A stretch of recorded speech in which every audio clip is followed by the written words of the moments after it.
Bienvenue dans les Logions du Bon Larron, le podcast où nous cherchons la lumière ensemble jusque sur la croix. Qui donc peut être appelé saint? C'est une question qui transperce nos jugements et nos masques pieux. Une question qui brûle lentement dans les plis de nos âmes.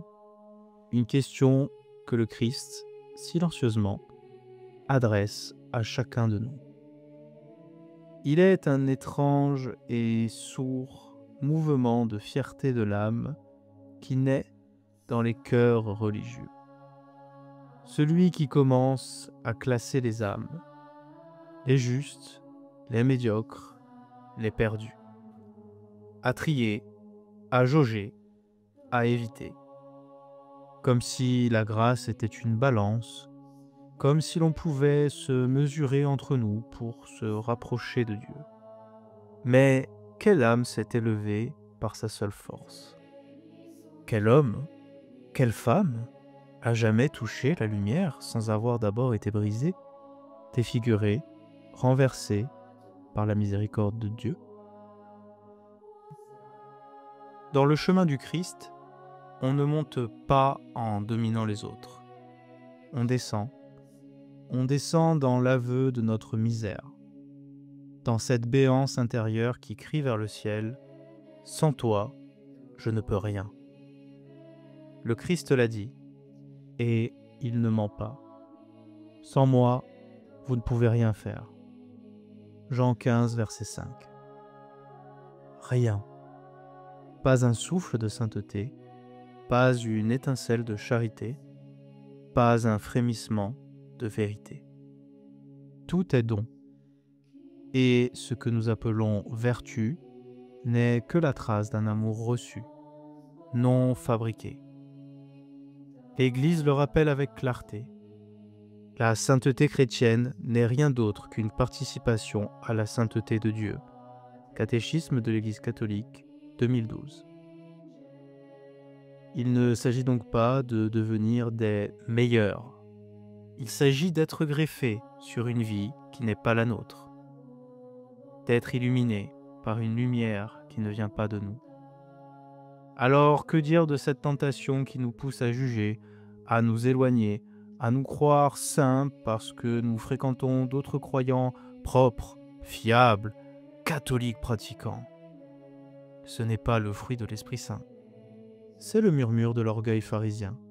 Ce même murmure qui soufflait jadis à ces mêmes pharisiens « Merci Seigneur de ne pas m'avoir fait comme ce publicain ». Saint Paul, lui, est sans illusion. Tous sont péchés et sont privés de la gloire de Dieu. Romains 3, verset 23. Tous, pas un n'échappe. Et c'est bien pour cela que le Christ est venu. Il n'est pas venu pour les justes, ou du moins pour ceux qui se croient tels. Il est venu pour les malades. Et si toi, tu es médecin pour les autres, souviens-toi que tu restes malade sans lui. Même le confesseur, même le théologien, même le saint canonisé reste une créature guérie par le Christ, dépendante, mais jamais guérie sans lui. Jamais guérie hors de lui. C'est pourquoi nul ne peut se glorifier. Même si tu deviens l'instrument de guérison pour ton frère, tu ne cesses d'être un malade qui porte l'odeur du Christ médecin sur sa peau. Tu n'es pas celui qui sauve, tu n'es pas celui qui purifie, tu es celui qui transmet, parfois, quand il l'a décidé. Mais en tremblant, en sachant que toi-même, tu serais perdu sans la grâce. C'est une tentation ancienne, celle des purs, une peur déguisée en prudence, un orgueil camouflé en zèle. Mais ce que le Christ a vécu nous interroge. Il s'est assis avec les collecteurs d'impôts, il a parlé avec les prostituées, il a pleuré avec les impurs. Il a partagé leur pain, leurs blessures, leur silence. Et jamais, jamais, il ne s'est contaminé de leurs péchés. Parce que l'amour ne se contamine pas. Il se donne. Sa sainteté n'était pas une séparation, mais une proximité brûlante. Ce ne sont pas les bien portants qui ont besoin de médecins, mais les malades. Luc 5, verset 31. Alors pourquoi te protégerais-tu, toi que le Christ a pourtant exposé au feu du monde, toi que le baptême a plongé dans la mission et non dans l'isolement?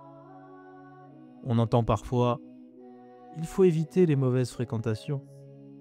Mais Jésus n'a pas évité les mauvaises fréquentations. Il est devenu leur ami, il ne s'est pas mêlé à leurs péchés, mais il s'est mêlé à leur histoire, à leur souffrance, à leur misère. Il ne les a pas approuvés, il les a aimés.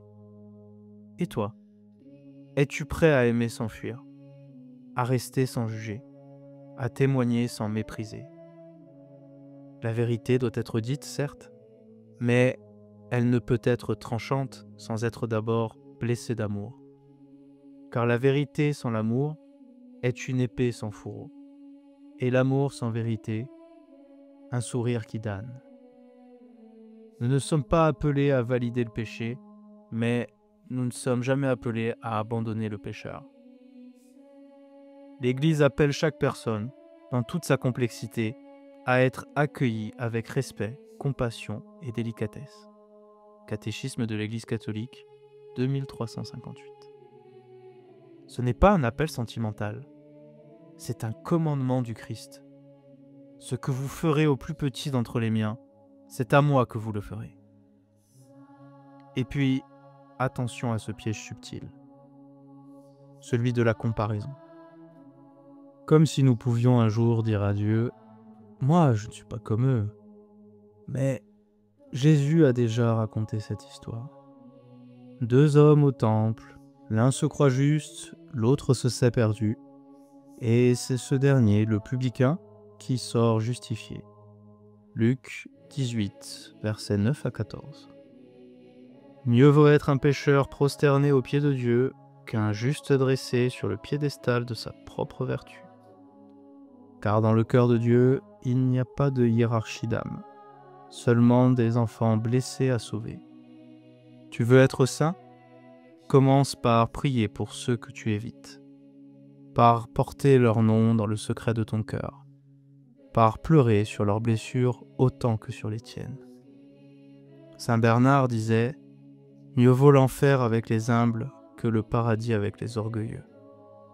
Car l'humble sait qu'il n'est pas en enfer pour toujours, mais l'orgueilleux ignore qu'il y est déjà. » Ne te charge pas du tri entre le bon grain et l'ivraie. Ce n'est pas ton rôle. Sois le blé, enracine-toi dans la grâce, et laisse le Père moissonner, au temps et à l'heure qu'il l'aura décidé. Et si tu dois fuir, fuis l'arrogance. Si tu dois te séparer, que ce soit de l'illusion d'être pur sans le Christ. Ce que l'Évangile nous enseigne n'est pas de devenir meilleur que les autres, mais de reconnaître que sans le Christ, nous ne sommes rien, et que même si nous devenons un jour instruments de guérison, nous restons des malades portés par la grâce. Le saint n'est pas celui qui se croit arrivé, c'est celui qui, chaque jour, revient au seuil de Dieu. Le front bas, les mains ouvertes, en disant « Seigneur, prends pitié de moi, pécheur. » Et c'est alors seulement, que la lumière passe. Nul n'est saint par lui-même, mais tous peuvent l'être en lui. C'était l'élogion du bon larron. Cherchons la lumière, ensemble, jusque sur la croix.